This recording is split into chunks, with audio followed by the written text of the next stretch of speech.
Awesome. Welcome to another episode of A Podcast. Your host, Stephen Maxted. And today we have guest Jennifer Antonio with us today with Dragonfly Branding. And Jen, welcome to the show. And Thank you. I'm excited to get going. Into this today. It's I know we talked about it a little while back, and glad to have you on here. I know we met through some networking things locally in Winnipeg, and it's been great to see your journey. I know you have a very unique story. I don't know if we're going to get into all of it today, but I love hearing that. I'm sure listeners do too on the uniqueness of the business journey for many folks. But we'll see where that takes us today. Welcome to the show. And why don't you share a little bit about yourself to the listener here? Absolutely. Well, thank you, Stephen, so much for having me on your podcast. We've definitely talked about this a few times, and I certainly want to give this a try. Just a really quick recap from me. I am the creative founder and director with Dragonfly Branding. We launched the business in October 2022, and it's crazy of how far things have taken. And just right at the beginning, I honestly was just like every other entrepreneur with the dream. And I knew I was very passionate about graphic design, branding. And then I just got really absorbed into, the whole industry.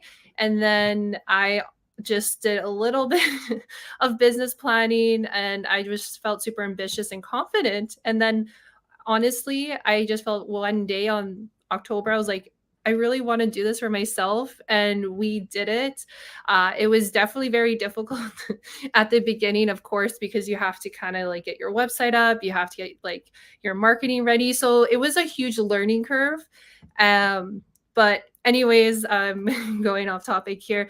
I run Dragonfly Branding. And since then, we've been working with a lot of great companies. And we focus a lot actually on rebranding, which is not what I thought would happen. But we've just worked with companies that either have been in business for about 5 years. They kind of know their target market. They're a little stuck on what they should be perceived as. And they usually come to us because they're like, we're ready to go to the next level. So our biggest product line is called the branding kit. So it's an all-encompassing system and includes all the variations of your logos, fonts, colors, but you also have this whole system that shares with you what your brand's going to look on various marketing materials. So then everything is ready to go. You can bring it out to the market, and then your brand looks good. So we've been doing it for a while, and things have been going amazing. Awesome. Yeah, and I noticed that on the website here, and we'll get to sharing links and stuff later in the episode here. But it is really cool to see what your brand is going to look like. Like you guys have mocked up on some tents. They were like pop-up tents, I should say, and stuff, not camping, but pop-up things that you'd have at like a trade show event or an outdoor scenery there. And I think that is great. And it's awesome that you know who your client kind of is now, but how that kind of evolved within that space. And I think it might be something. I remember I think we texted about this, or maybe it was a call. I don't know. We don't talk that frequently, but I remember key highlights of things that we've mentioned after. But and we talked a little bit about because we spent some time with my company doing marketing, and you're specifically with branding, and some people kind of blend those together. In fact, so do I. But I know you've made a very clear distinction on some of the stuff that you do, that you're 100% focused on, the branding thing today, but you might be evolving into some other areas too, which is fantastic. But when you're really looking at that stuff, what are some of the areas that you're hitting on with companies to kind of explain that a little bit for the listener here, to help them understand that side of the brand versus going out there and marketing? Yeah, that's a great question. I feel like anytime I go to a networking event, I'm talking to a client, they're like, oh, I know branding. But then they start talking about marketing and how they're trying to do all these advertisements. So I know when it comes to the graphic industry, it's a lot. There's a lot of different avenues you can know in specialties. So to make it simplified, branding is more of your visual presence. It's about your why. And then when it comes to the marketing, it's your how. how are you going to connect with your audience? So that's when like the advertising comes up, billboards, etc. But I think when we're talking to like any prospective clients, we make it very clear that we're focusing on their brand image. So it will always start with like, okay, how does your logo look? And most companies may have a logo. It's working for them or not. And then we go down to like, okay, so then what is your brand copy? Because we want to build the personality, right? So it's kind of like, how does it look? How does it interact once it goes to the marketing? That could be like your tagline, core values, and mission statement. And then we put it appropriately on like all the marketing materials that they may be using in their industry. For example, we're working with a college right now and a couple schools. So they all have like their like special niches, but they all need like different elements in their brand. So with the first brand, they're like, okay, they were struggling to really connect with like the students that were coming into Canada. And back in the day, their industry was very male dominated. Okay.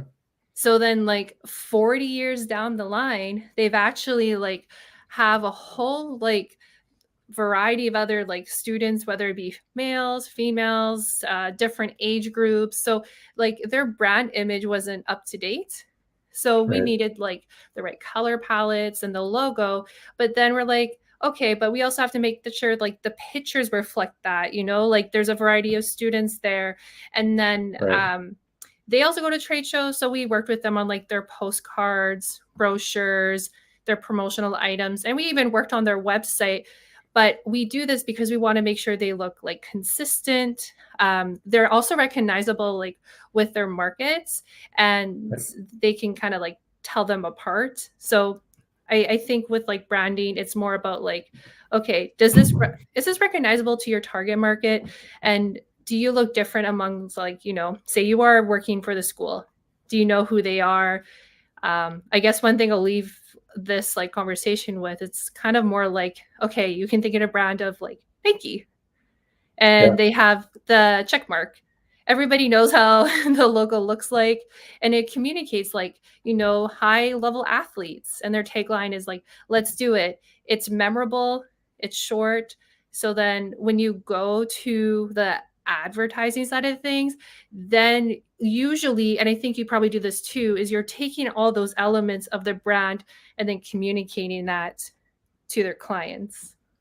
No, I think that's an amazing recap. I'm going to dig a little bit further on that one too, because I'm sure this is something that you guys do. I don't know if it comes in like the form of like a booklet, or I guess it's maybe like a online file, probably, right? Or I'm just assuming here, but like something where you put together like fonts, colors, and then like, you know, logos and different like aspects of that entire brand. Is that kind of something that you guys send off as like a product? I don't know that.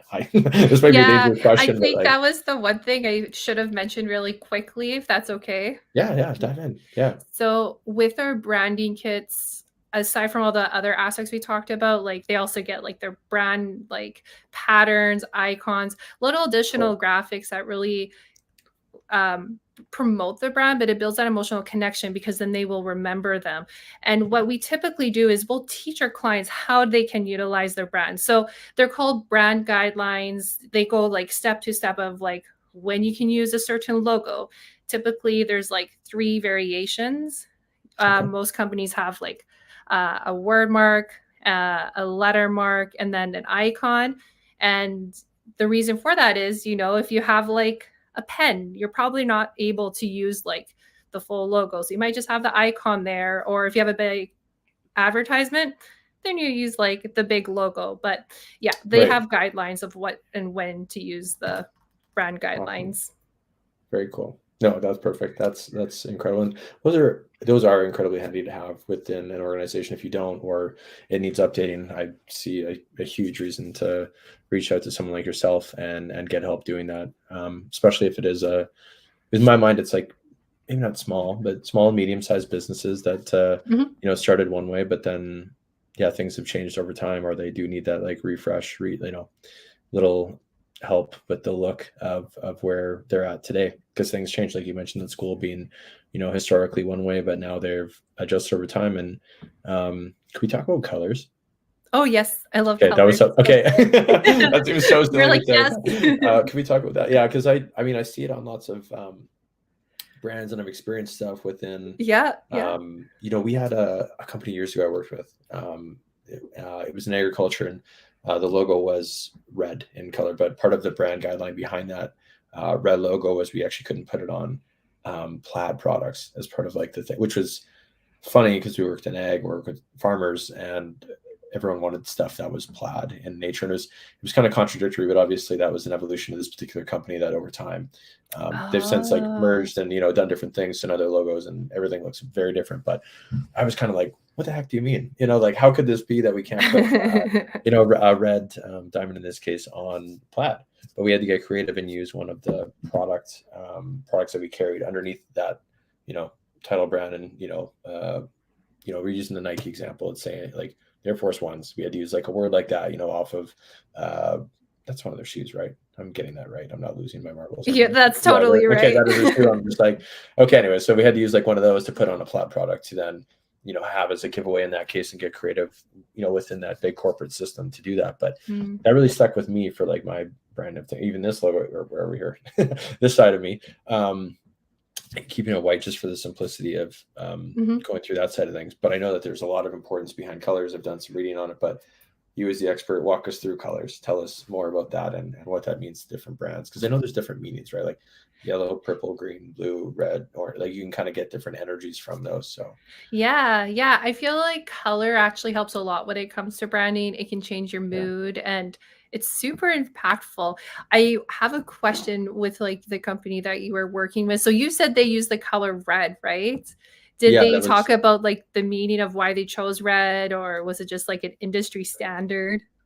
I mean, they were a pretty big company at the time, so I think it was just like how they started off. They had a logo, and it was pretty simple, and then they just stuck with it for that end of things because a lot of it was more on the commercial side of their business. It was they were producing products. They were in many different things at that point, and then it had just evolved. But yeah, I can't remember. Well, I'm now trying to guess what red means, but I know I've seen it. You're probably going to go down this path. I can't recall why they, That's had that okay. or what that meant to them, but yeah. Well, I know with like red in general, it's a very powerful color. It's used a lot in the food industry. Obviously, like That makes McDonald's sense. utilizes it. And they do that intentionally because that color is more of like fast acting. They want a strong, powerful response. So Okay. obviously, if you want to get attention, red is Yeah. that color to kind of like say, hey, stop. And a lot of Well, times you'll be stop more like, signs. yeah. Literally are saying stop, right?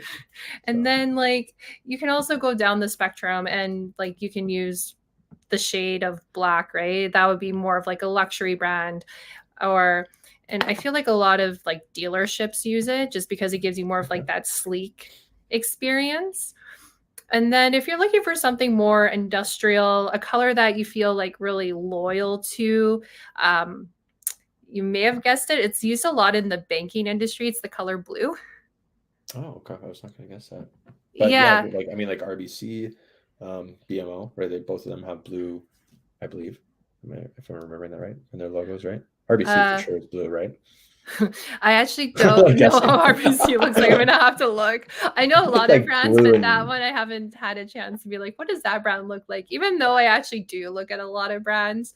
But yeah, then no, it's hard like to remember everything, right? But yeah. but you have to be very careful with color. Like it can evoke a certain emotion, but it can also kind Yeah. of like change its meaning. And I don't want to call out any brands. So I'm trying to be very careful. But like Okay. yellow That's is a okay. very fun color. Yeah. And a lot of like I guess some businesses that want to portray like any cheap deals, discounts, or Right. yeah, like discount brands, they always use that color yellow. But at other times, like you could use the yellow for like, I don't know, like a nonprofit, a charity, and then you can kind of like change the tone to appeal to like a certain market. So when it comes to like colors, like there's so many things that can come about it, but like even the color red, if somebody wants to use it and they didn't want to feel super powerful, they can kind of tone down like the color palette a little bit and maybe Right. perhaps use a little bit of purple and whatnot too. So when I look at color psychology, I'm like, okay, what does it mean? And is this what I wanted to portray? Or if I want to like Right. blend some colors in, then I'm like, oh, all right. Well, instead of like choosing red for it to be powerful or, different aspects, I can blend them and tone them down and invoke a different emotion. So I guess it's more about what color you're using. And then if there's a certain feel, then you want to kind of change the shade of the color. Very cool. I like that. Yeah. What's one of your favorite colors to go to for branding on companies? Obviously, it depends on the company, but for yourself, I mean, like I can pick out a couple of colors from your own logo on the website on what you're seeing here, right? You have like a lighter, almost like I could get it wrong here but it's like a teal kind of ish color, and then Yep. you have like I'm going to call it darker pink, and then a little bit of white within there too. So I mean, maybe that is like favorite colors for you, but or what kind of is your go-to for colors and what that would feel like? I feel like when it comes to colors, I'm really drawn to the like sand color. So the teal, it's a Yeah, bit more futuristic almost. It catches a lot of attention. It also evokes that feeling of being like clean and I don't know. It just like it really pops. So that would be my favorite color. And then my second color is purple. It cool. it's a magical color and it's really good for brands that want to feel a bit more like calming and more in a relaxing state. How about you? What's your favorite color? I don't know. I mean, I like the simplicity. I don't like mine in many cases of doing like the black and white logo just for clean. We haven't really ventured in with some of my brand specific or stuff. Um, but I don't know. Outside of that, I think it would kind of depend. Like orange is a fun energy um, color. I know we did like kind of like a deep, rich green for one of the websites that like for my marketing company, almost kind of like the green that we have here for the 2024 season on the backdrop here. So maybe like a deep, rich, like green, I think in color would be like something that kind of caught me off by surprise this year when we were making that website. But I would maybe lean there for like a favorite color for a brand. But traditionally, I guess if I had a favorite color, like I'm like a kid again, I'd say blue. I think, but maybe Yeah, like the a default. deeper green though. But yeah, deep green or like a blue. I think for me, yeah, would be my favorite colors. It's so cool. Like I love adding color honestly in branding because it just like makes everything more vibrant and then you feel drawn Yeah, to it. So it's a fun little aspect of branding for sure. yeah, no, definitely. What outside of the kind of like we'll call it like age and stage of company that you've kind of found to be like a good client for yourself and you're able to Mhm. help them on the flip side. Are there any industries that you seem to be more drawn to or you seem to be able to help out more than others, or is it really many different avenues for helping companies out? We have noticed and it makes sense that we work actually in a lot of other avenues. So it's been a spectrum of different industries. We've worked with, like I mentioned, colleges, we worked with photographers, professional organizers, and then it continues down the line with transportation Awesome. companies. So I mean it's a lot of them. So we've actually noticed like specific trends and like timing of when somebody wants to rebrand and I think we Cool. work probably like 90% of businesses that have either been in business for about like 5 years. Uh, they could be young, ambitious entrepreneurs. And they're like, okay, I know my target market, I know my industry, we're getting leads, but like we're stuck and they need a little fine tuning. And they ended up doing their branding themselves, is one of the key factors. So, like, they're actually getting lost in the competition. We're like, Interesting. they are just like they're not happy with their brand, so we'll come in and kind of do a quick analysis, but that would be one key factor. And then the second one is something we've been seeing a lot, and it's businesses that have been around within like 20 years. I would say they're experts in their industry, and perhaps 20 years ago, business was definitely different.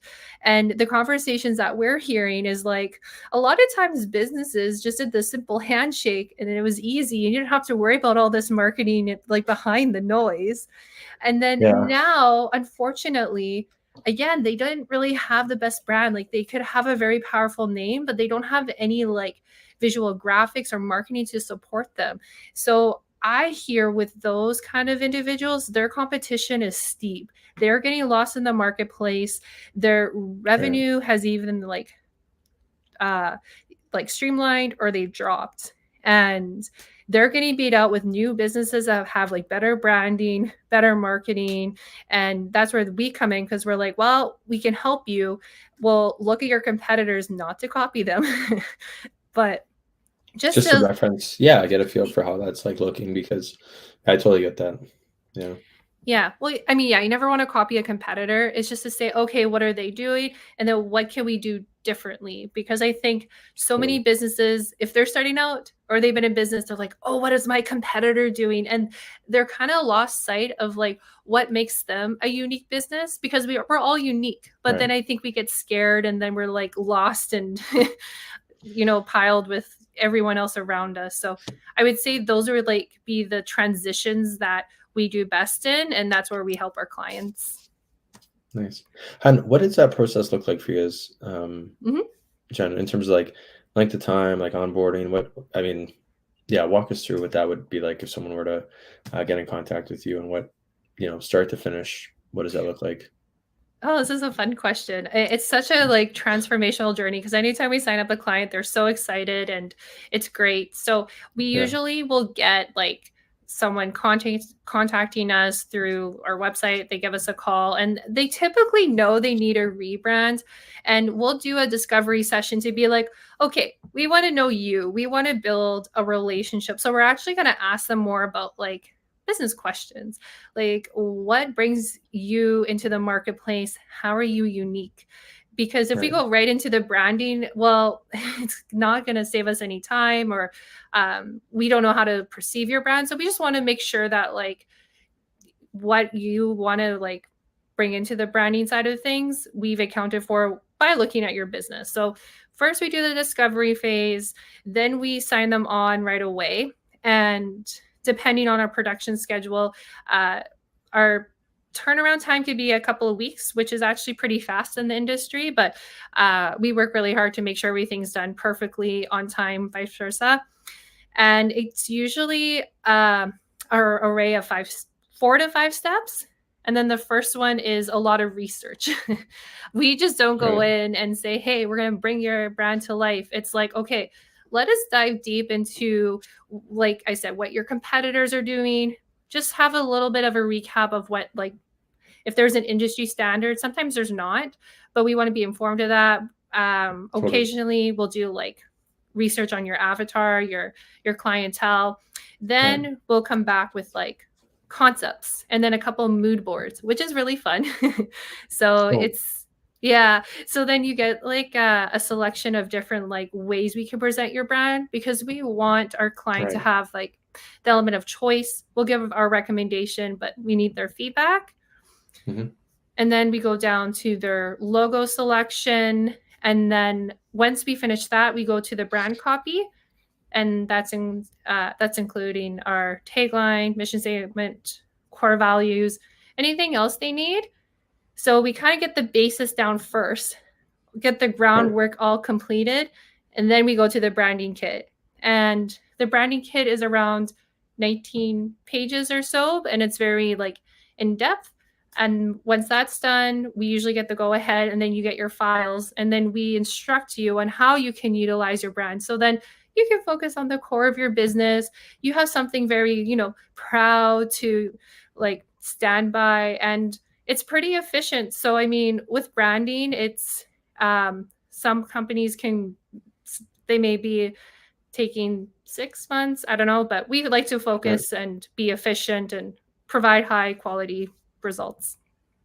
Awesome. And what does that timeline look like for you guys then? Is that like a 3-month process, or it kind of depends? I'm just like inferring here, kind of guessing from what you were saying. Yeah, it's about 2 to 3 weeks. Oh, As okay. long as like our client is Cool. very interactive and they respond within 24 hours, like we Yeah. figured out our processes and we're super efficient that way. Oh, awesome. That is fantastic. That is a very quick turnaround. I definitely would have thought it would have been longer, but that's great. That's good. that's Yeah. probably people probably like that. So very awesome. And how about oh, pardon me. I know we talked like more local and like business group stuff that you're in uh, located in Winnipeg, but are you when you get referred to other clients and stuff like that, what geography are they typically in?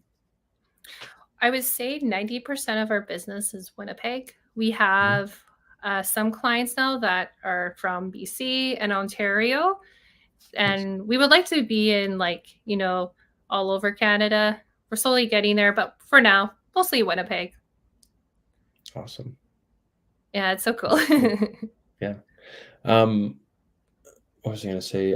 Coming over my head here next. I guess like on the website, if anyone does want to see this, like kind of before and after, like I said here, I'm just going to make sure that I have the right page just for reference because I think it's really great. I guess it's under, is it under services here or portfolio page? Portfolio. Portfolio side. Okay, cool. And then services does have kind of a breakdown of everything that you guys do there, which is great. But yeah, listener, if you have a, well, we'll drop the handle and stuff here after, but dragonflybranding.ca. There's some great examples of before and afters on here uh, for you. And like you mentioned, in terms of like the schools, different brochures, examples of what that would look like. Mhm. And even as far as going, yeah, like letterheads and that kind of stuff, I guess. Um, and then trucking and leasing companies. That's really fantastic. And do you, I guess, like within here, yeah, you've mocked these things up. You have them on business cards. You have them on signs outside of the buildings and stuff like that. Yeah. Um, yeah, that is really fantastic. What is the most common thing that? Oh, sorry. Go ahead. Oh, that's okay. I was just going to say, with our mock-ups, they're very industry specific. So some company, they may get something Right. that's mocked up on like a table throw, or maybe they get a brochure or stickers. So it really depends on what they're doing. Right.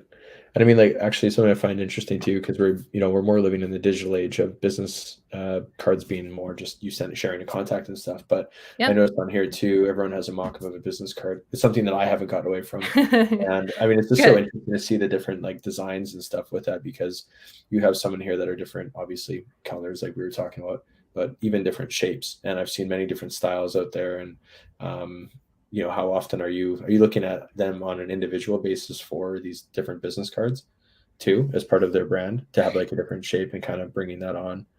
Yep, pretty much. I have found that even though we're in the digital world, most of our clients still like the business Yeah, card, more traditional way of business. It could just because of like who we've been working with, but even if they don't get the business card, they can still use it and it can be a digital one. But yeah, we right. always do those little mock-ups. Yeah, awesome. And when you're doing this with companies, who often are you working with within the organization and folks that you're getting in touch with? Usually the owners, I guess, are finding you within this case, or is it their marketing team? I don't know how that would work, but I would say probably like 95% is owners, yeah, because I think it's more of the core of their business. So we couldn't really work with an employee unless they wanted to give us like right. their 2 cents of like, oh, this is what the company is about. But we try to get to the heart of the matter of like who's the business, and it's usually it's the Yeah, owner. usually the owner. Yeah. Awesome. Fantastic. And what I guess I know we were talking about like events. I don't think that you had much coming up here, but a good way to get a hold of you from I guess like the local scene here is going to through your BNI chapter that you're out of, right? And that's we're Yes. like connecting through there. So yeah, for the folks, we talked about this on another episode actually recently too with Dino. I know that's a mutual connection of ours. Yeah. We were just talking about like BNI and how great that is for many folks to get in touch. But I know I guess outside of that, directly get in touch with you through the website here would be the next best way. Is there I guess on top of that BNI and other events? Are you traveling at all and going to trade shows to explore different opportunities, I guess, outside Manitoba at all? Or have you looked at that for We did. checking out different companies? Yeah, we certainly want to. I think we're trying to like add in a few extra things when it comes to like the business. We want to obviously scale. So we're not going to do any trade shows until like the next couple of months because we want to go like see what's happening also all these other Sure. industries. But I think right now what I would suggest for anybody that's like, oh, I want to know how my brand is performing, they just want to get in touch with us, just go Yeah. right to our website and they can message us like right away. We offer complimentary assessments. It's a complimentary audit of their brand that will break down of how they're perceived in the marketplace. And if they follow us on social media, I'm sure we'll have that shared at the end of the podcast. Yep. We'll definitely announce if we're going to have a presence anywhere, and then that will probably see or Awesome. if Good anyone idea. wants to get in contact. Yeah. Yeah, for sure. Well, about we're looking at like the other brands that you've like done great work with on here too. We talked about colors. What about fonts? And how do Oh, you go about fonts are like fun. choosing that? Yeah, it's got to be. I mean, it's like sometimes that can be the entire logo of a company could be letters and curating that. What are things that you look for within fonts to tailor them to match up with a brand?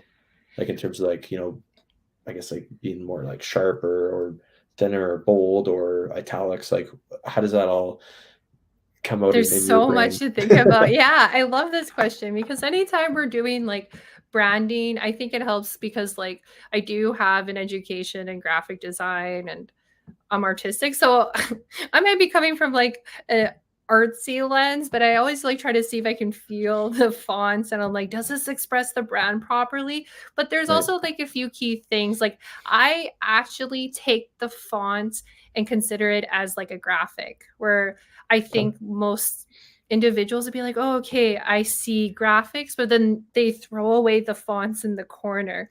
So if I Right. wanted a very like soft, expressive brand, then I would actually get like a nice stretched out font that could be more italicized. If I was Okay. working more for like an industrial business, I would actually have a very toned down brand when it comes to the fonts themselves. Either like if you know what sans serif is, um, I feel like there's I do.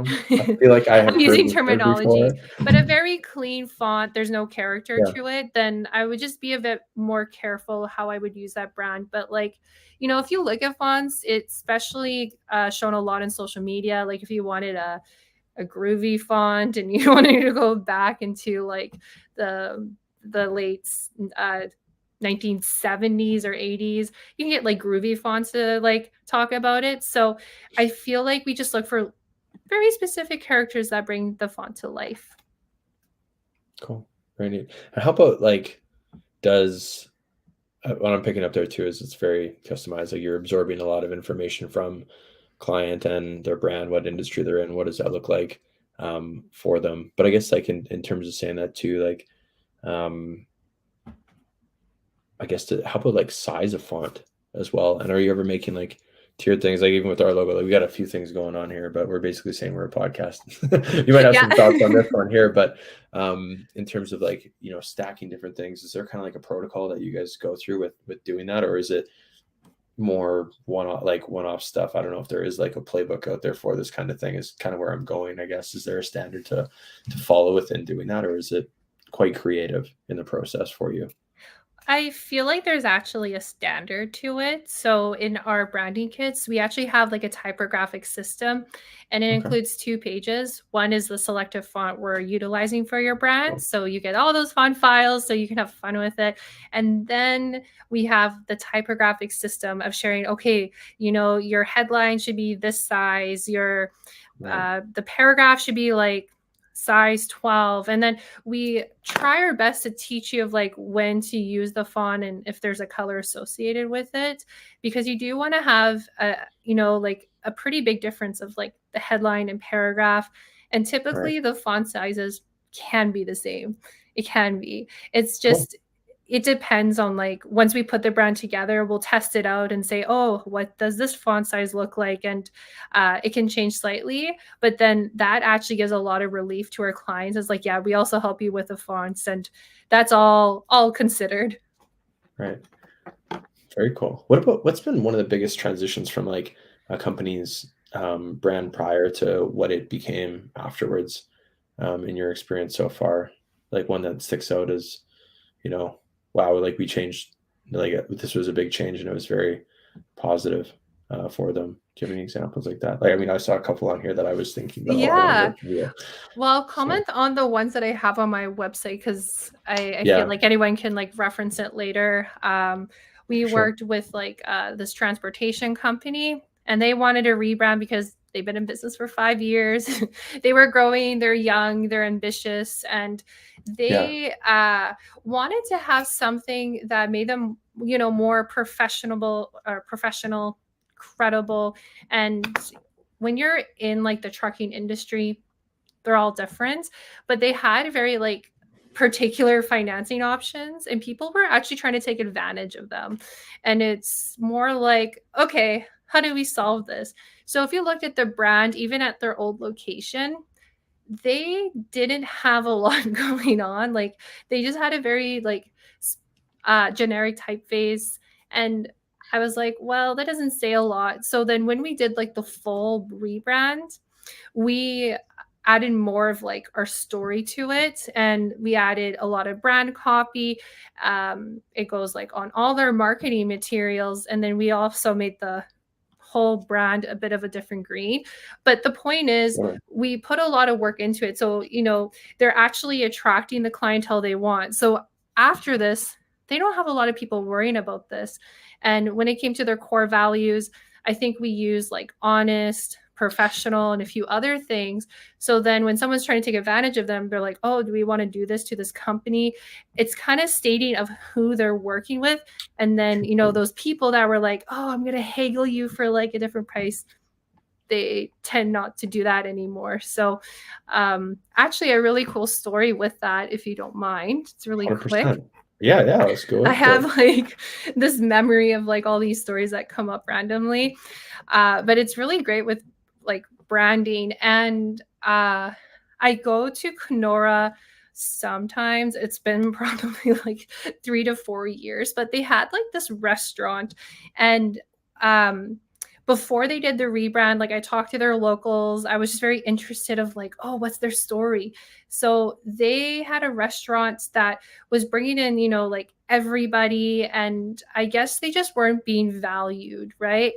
So people were taking advantage of their prices, like they were really cheap. And once they did their rebrand, they redid their name, they changed their colors, the brand copy, the whole experience, because that's what So that branding worked. is. Yeah. So, and they also increased their prices with it, and it was Cool. justified. So they got more higher end clients. They had like no problems because the other brand, people would like fight in Sure. their restaurant. So I guess it had more of like a bar vibe. I am so curious. We'll have to talk offline after this about where this is. Yeah, yeah, I'll try to find it after. But it's just like, Sure. you know, like I know with like the graphics industry, it's so easy to take for granted because it looks simple. But my Right. philosophy is anything that looks simple, seamless, there was a lot of work and thinking behind it. It's kind of like try it Right. yourself and like see all these successful brands and figure out like why are all of these like, you know, people being really committed to them, and there's a reason for it because they've done like the proper like due diligence of like research, and then the results show. No, I think that's a great explanation too, because you can certainly understand even when I've had different part-time jobs over the journey and working at a bar that opened up locally here in Winnipeg. And when it first opened up, there was a lot of people kind of like testing and pushing like the limits on like what they could get away with in that bar setting, which is kind of interesting to me. I'd never Yeah. opened a new restaurant, but they had to kind of establish their brand within how they, reacted to things even on site after having, the brand there. And I think that's Hmm. just a function of having like a new bar. Sometimes that attracts uh, different clientele that are looking at kind of what their flag in the area, as it were, for different reasons.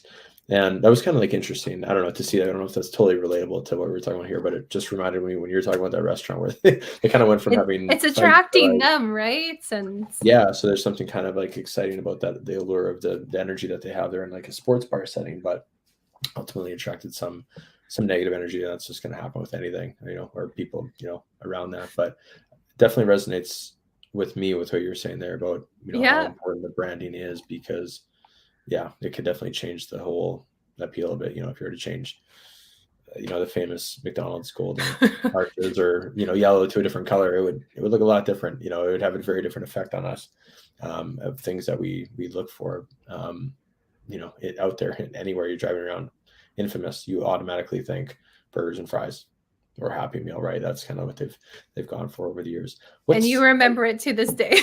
Yeah, honorable. Yeah, anyone, right? You're on a road trip, you see a big golden arch there, you're like, okay, great. And I mean, that's one that I've gone on and what different little documentaries and stuff on McDonald's. I find that one very fascinating in terms of their company and stuff that way. But how about yourself? Is there a favorite brand out there? I know we mentioned Nike, and I just dropped McDonald's, but besides your own and some of the ones that you work with, is there any big brands that you're like, okay, they really nailed it?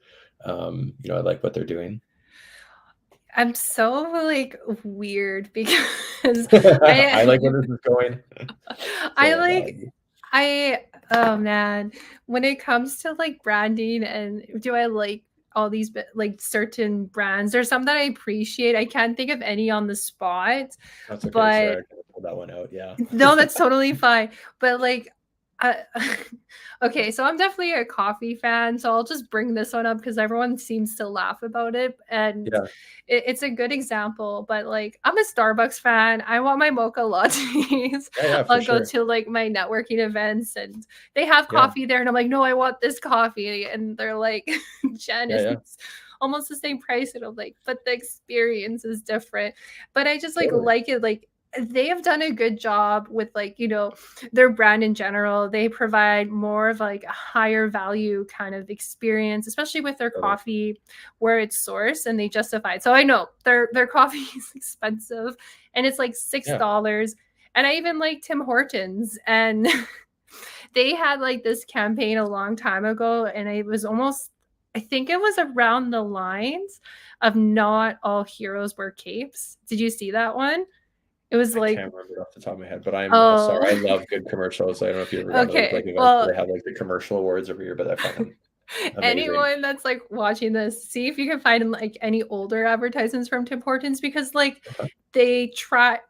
I know they try to cater to the typical Canadian. I think their brand may have changed now. I haven't looked into it, but when I look at their brand, even though they have just a more serif cursive typeface, I like to go inside businesses too, and I'm like, okay, can I recognize them? And typically they have brand patterns all around inside the restaurant. I see the menu, and I kind of can feel the vibe. So I feel like franchises are really good with that, especially if I'm going on a big business trip, because I travel quite a bit for business. If I would need a coffee, if I'm on a time crunch, I usually think of those businesses first. So I guess I'll have to say I'm gonna pick Starbucks and Tim Hortons. How about you? Yeah, those are great, by the way. Starbucks is definitely a strong brand. I think they've done some great things there. I mean, Nike's this really cool story. I know I recently watched their that movie sticks out for me that they just did recently. So maybe Nike, for just being everywhere. It's incredible what they've done with the swoosh, right? They basically turned a check mark into a very recognizable it's so image. impactful. I'm not downplaying it. I'm just saying it's very impressive they've been able to do that. Actually, one of my favorite brands, I guess it's more local to Canada, but would be Midday Squares, chocolate company out of Montreal, or whatever, over that way. I don't know if I got that perfectly. I don't know exactly the business address, but following them for a few years when they first got started, and I just really fallen in love with their journey. They do a great job of marketing themselves and their brand. MDS, Midday Squares, is probably got to be one of my favorites for sure. Local to Canada, and that team is doing a great job. So yeah, they got a pretty cool story. If you haven't seen that already, checked it out, you're gonna now be a dedicated, and they have a great product too. So not only is their branding, and I guess coinciding with the marketing comment in here too, is very good. But yeah, I think you'll like it. They got a few colors within their brand too, which is neat, because they have different products, and they really kind of adjusted that along the way for their cookie dough variety versus the regular peanut butter and chocolate style. You're making me hungry now. No, they're good. You're gonna have to check it out, and they're in a lot of stores locally now. They've done a crazy job of growing that brand. So that would be my favorite one then, I guess, ultimately. Okay. So Okay. I'll check it out later. yeah. Do you have a question for you? Yeah, for Any sure. favorite childhood brands? That is a good one. You know what? It would probably lean. I play lots of sports as a kid. I'm just trying to think here of like what different brands that stick out to me in terms of like different like hockey skates and or sticks and stuff like that, because that would have been something that would have resonated strong with me as a kid. And I'm just trying to remember all the ones. Like Sherwood was really like a lot of my hockey sticks growing up with Sherwoods. Oh, That might seem nice. like a weird thing, but it was just like that would be like a childhood brand that would stick out for me. Besides like the obvious of like A&W, used to love going there. It used to be my choice of Me too. fast food. Like I mean, I guess so like yeah, between those two brands or category of brands would be like hockey equipment manufacturers and stuff, and then probably A&W would have been a good one to stick out for me that I would gravitate towards. Those are fun. If I Yeah. had to choose, man, I'm kind of a little nerd at heart. I just don't express it enough. Nintendo, like the Oh, old cool. version of Nintendo. I Yeah, used yeah. to like play like Mario Kart as a kid at my grandparents' house, and I was just like obsessed with it. So now it's drilled in my mind. Even when I see like the new stuff from Nintendo, I'm like, I'm probably gonna remember that forever. That's awesome. That is a very strong brand though too. Like they have like tons of merch. Different games that are associated with Nintendo are very strong and memorable for many people, right? Lots of childhood memories and emotions attached to that. So that's awesome. Yeah. And Jen, kind of come to the end of this now. This great conversation today. But how do folks best find you? I know that we talked about like the website. We'll include that in the link here, and that's dragonflybranding.ca as a website. But what other socials are you on, and how can folks follow that journey? I think, yeah, website is probably their best bet if they want to connect with me right away. They want more information. If not, I have my Instagram, and that would be DragonflyBrandingDB. And then I am also on LinkedIn. If you just write in, Awesome. I guess you can say my name later after the podcast with my last name there. But For sure. Yeah. um, I would say those would be the best socials. And then if somebody wants to talk about branding, I would love to hear their opinion. Awesome. No, I think that's wonderful. And thanks for making time within your schedule to be on here today. I had a great time chatting with you about branding and learning a little bit more about the company. I'm excited to put this episode out already to have other folks listen to this and understand it a little bit more, because like we had talked about before, I think a lot of time it does get kind of blended together. They do coincide, but they're not the same thing ultimately Exactly. from marketing and branding. So I had a great time learning more about all things branding today. So thank you again for being on, Jen. This is great. Thank you for having me. It was nice talking to you again as well. Yeah, awesome. Thanks so much, Jen. We will talk more soon. Perfect.